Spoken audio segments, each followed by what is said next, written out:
Welcome back, Spurs fans, to the Scott Hepler Football Channel. Today we're doing our pre-match ponderings of the Tottenham versus Leeds United match coming up on Sunday the 21st.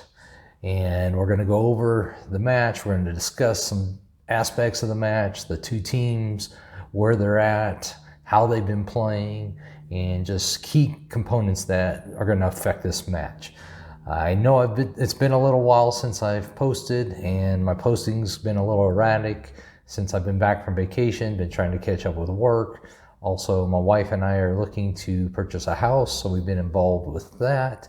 So a lot going on. So it may be a little erratic as the next couple weeks go, but I will try to post as often as possible and get back onto a better schedule. With that being said, we're back from the international break. We're back with Conte as the head coach going into the rest of this season as it seems. And, you know, this is going to be his third match with the team. So what's that really going to be? So as far as, you know, looking at Conte and the situation, and since we've only had 2 matches under Conte, have you seen, and we're going to ponder upon this, have you seen signs in the first 2 matches of the team adopting Conte's system or what he wants them to do? Myself, you've seen very brief moments of it, but it is a very new system. It's very different from how we've operated previously. So it's going to take a little time, in my opinion, for these guys to get up to speed and for really Conte to figure out who is the best fit for what he wants and how he wants the team to operate. So we're going to start looking at the match now with Tottenham. We currently sit at 9th place in the table, 16 points. You know, that's not terrible. We get off to a great start, which helps us be in that position, be in the top half of the table. But, you know, we've been on a rough slide since the early going, and things have not been quite what we expect. Hence, Nuno's out, Conte's in. We're currently sitting 6 points out of 4th, 4 points out of 5th, which would get us into, you know, the better European competitions. On the opposite side, you got Leeds United. They're sitting 15th place, 11 points. Both teams have a -7 goal differential. Not doing so great in scoring goals, both teams. Leeds United is yet to score more than 2 goals in any Premier League match. And so that's something that's to take note of. But they're actually playing better. They got off to a really bad start this season. And but they've been playing much better in the last handful of matches here in the Premier League. In Spurs' last 5 Premier League matches were 2 wins, 1 draw, and 2 losses.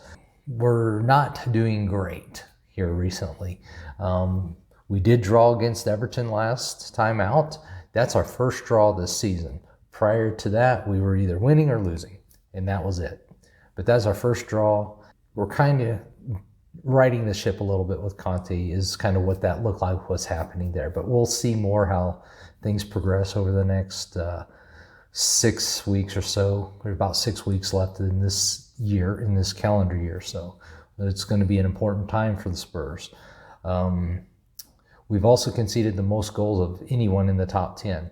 That's something that's not a positive thing for the Spurs. The Everton match was our first shutout since our first 3 matches. We shut out teams in our first 3 matches, and since then we haven't done that until Everton, which kind of, you know, hopefully we're seeing some progression of working to get better. We also have the worst goal differential in the top 10.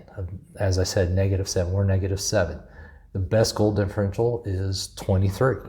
So there's a big disparity there. 30 goals of disparity between us and the best in the top 10 as far as goal differential. So you kind of get an idea of how Spurs have struggled to score goals through this season by seeing those numbers and the different things. When we look at Leeds United in their last 5 Premier League matches, they're 2 wins, 2 draws, 1 loss. So as I said, they got off to a rough start, but they're kind of turning things around a little bit and starting to get back into more of what they were last year. They were a dangerous team last year. They weren't a team you could take lightly. They would get results, even if it was getting a draw. They weren't on the losing end like they had been earlier this season. Leeds is unbeaten in their last 3 matches. In their first 8 matches, they only had 1 win. So, they've really, this kind of tells the story, and they're starting to find themselves, I think, a little bit better. Now, some of that may lend to some of the competition, but also, they've played well in the last 5 matches against teams that we've not done so well against. So, if you look at it like that, are we, how is this thing going to wash out? They like to run a 4-1-4-1. 5 out of the 11 matches they played in the Premier League, and that's typically something that they run against the stronger teams or the higher quality teams like your Liverpools, Leicesters, Man Uniteds, and you might even be able to throw us in there, I guess. But they like to have some control. They're going to run 4 at the back most of the time. They've only had 1 shutout this season. And so they are susceptible to giving up goals. Although, as I said, they've been kind of riding the ship a little bit. They're giving up less and less goals here in the last few matches. They've only had single-digit shots in 2 of their 11 games. So they really push the pace. They push the action, I guess is the best way to say it. So they're going to get out there and get a lot of shots. That's just what they do. Some of the key things that I look at here for Leeds United when we're looking at them, they like to possess the ball a lot. They're a team that likes to have the ball with them most of the time, regardless of who they're playing. Even playing against like a Liverpool recently, they had the ball 45+% of the time. So it's not like they were just handing over possession to Liverpool and trying to counter. They're going to be trying to accomplish something with the ball, and that's what they do. They like to play very loose, very open, regardless of who they're playing against. So even though they may come with a 4-1-4-1 setup, that's not going to say, well, we're just going to kind of pack it in and wait for counterattacking opportunities. That's not who they are. They're going to get out there. They're going to push the pace, cause issues, try to push upfield, pressure high, and try to create some issues for teams in the attacking third for them and the attacking half. The midfield is a strength for them, so that's something that they have that's a very big strength that they're going to utilize, and that's somewhere where, we'll talk about the Spurs here in a minute, keys, somewhere Spurs kind of struggle often is the midfield play.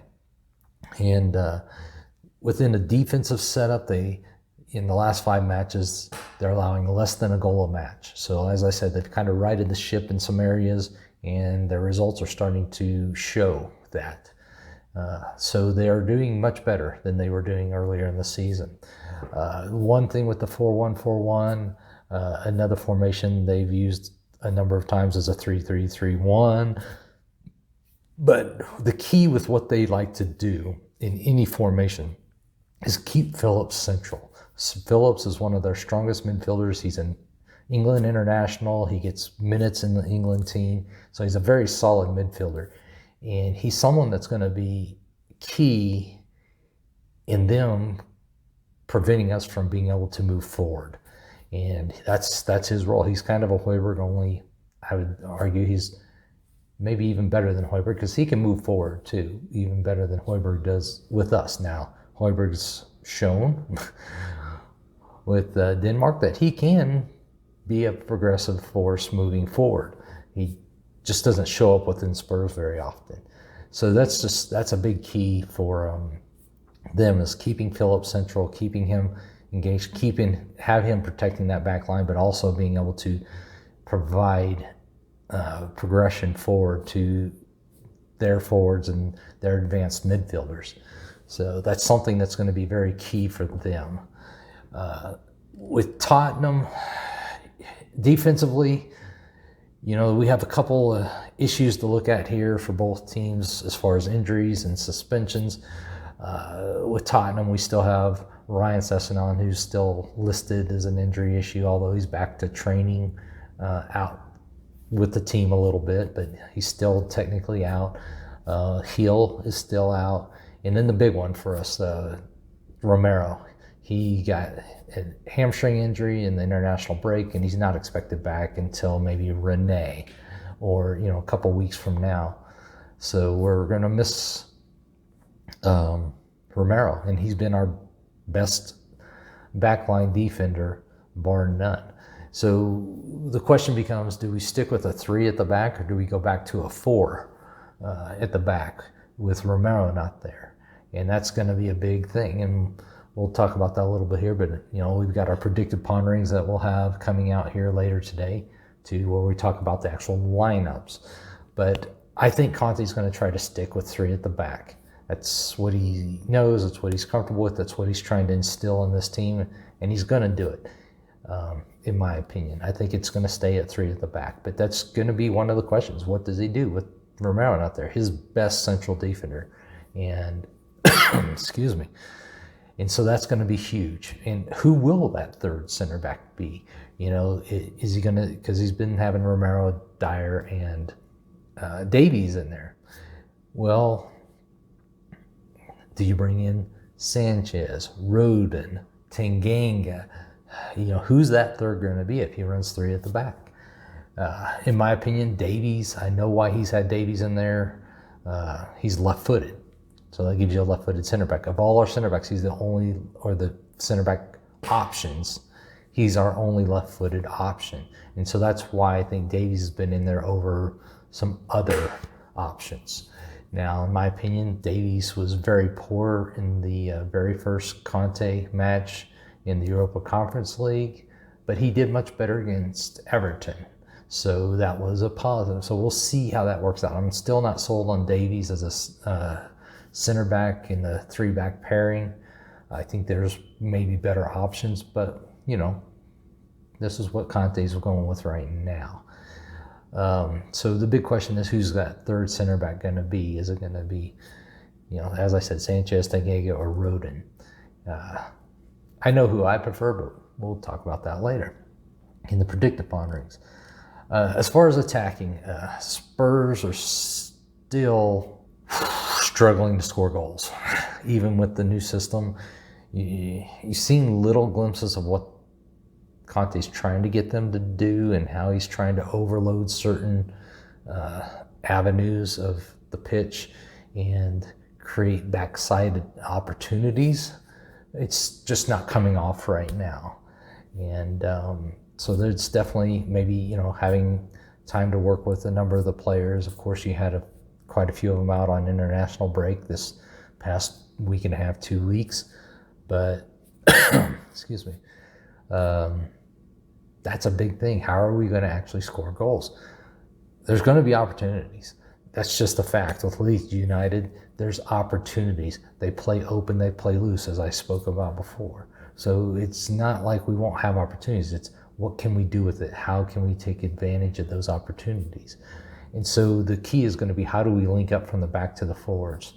And that's been a problem, and that's continuously been a problem and a key factor in all our matches this season. We are not the scoring force that we were last year, and it's just very apparent that we have issues in that link-up play. So how does Conte do that? Does he try to bring in Ndombele? Well, if he brings in Ndombele, what does that do, with the forwards and the midfield, and how does he work that in? And do you take out Skip or Højbjerg for Ndombele, or do you go to more of a 3-4-1-2, and then you only have Song and Keane up top? Who knows? It's just, there's a lot of variables here. But again, I think the midfield's going to be a key component into whether we get a result out of this match. I think we'll have opportunities if we have someone in the middle that can work the ball forward to our advanced players. And then, we've seen it. We've had issues with Kane being very effective within our system, within the team. he's proven he's still able to do it in international play and even in the Conference League play, but he's not applying that same, what appears to be that same effort and intensity to the Spurs Premier League matches. And so that's going to be a big key in my mind. And is he just going to be kind of a target up there, a target man, try to lob it up to him all day? Is he actually going to move around, be engaged, be interactive with the other players, and not just be a statue up top where it's easy for them to guard? This is going to be some keys to the match that I think. Is it a match we should win? I think yes. But will we win? I don't know. They have the ability to score.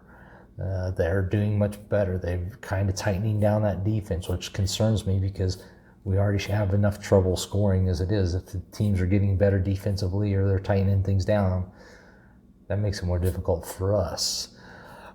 Something to look at we got a lot of matches coming up over the next 6 weeks between now and January 1st, including January 1st, before we go into the next international break. So we got 13 matches in 6 weeks. So it's at least 2 matches every week through that period of time. So we're going to be busy. The players are not going to have a lot of time to kind of get some rest, get a lot of work in on the training pitch and stuff. They're going to have to figure it out and figure it out quick. But when we're looking at those 13 matches, 10 of them are Premier League matches. You got to be kind of excited because 7 of those 10 you got to figure we're at least a moderate favorite, if not, significant favorites. And so, there's a huge opportunity here for Spurs to pull out of this muck that they've mired themselves in, and huge opportunity for Conte to kind of stamp his impact and his DNA on this team within this next 6 weeks and see who really should be part of this team moving forward, because the January window is going to be extremely important for Spurs management and Conte.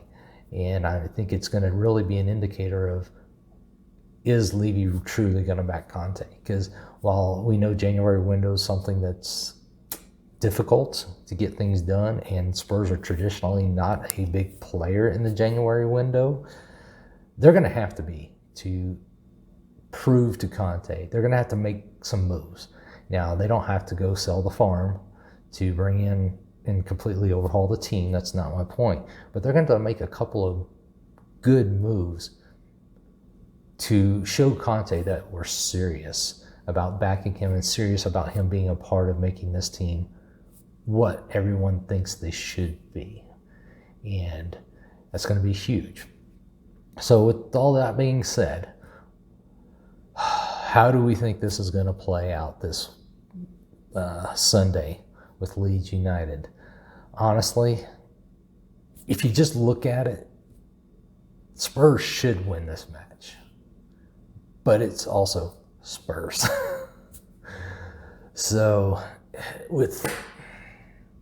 I'm concerned that they're starting to get their stuff together, and we're at a point where we're trying to figure out a whole new system and stuff. It'd be different if Conte had been here since the beginning of the year and we had a little hiccup and he's just making some adjustments. It's not that way. I guess I'm hoping for a 2-1 draw. I would not be surprised not 2-1 draw, a 2-1 win for Spurs. I'm hopeful that's what happens. I'm more likely feel that we will draw on this one. Maybe 1-1, 0-0 again. And a lot of it has to do with what Conte does with the issue of Romero not being part of the back line this match. If he can get that situated to where we'll be effective, I think we'll give up 1 goal, maybe 0 goals. But because we've shown that we're doing better with Conte as far as defending and such, especially in the Everton match. Now, the Conference League match, they came out and scored some goals after we kind of got off on got off on them real early and stuff, but it does concern me being able to stop them and shut them down, and us being able to score. But I think it's either going to be a 1-1 draw, 0-0, but I'm very hopeful for a 2-1 win. So we'll go with that. We'll say more than likely a draw, but hopeful for a 2-1 win. How's that? I know it's not definitive, but right now it's hard to be definitive when the Spurs are in significant flux. But let me know what you all think. We'll talk about the predicted lineup here later, so go check out that video. And come on, you Spurs.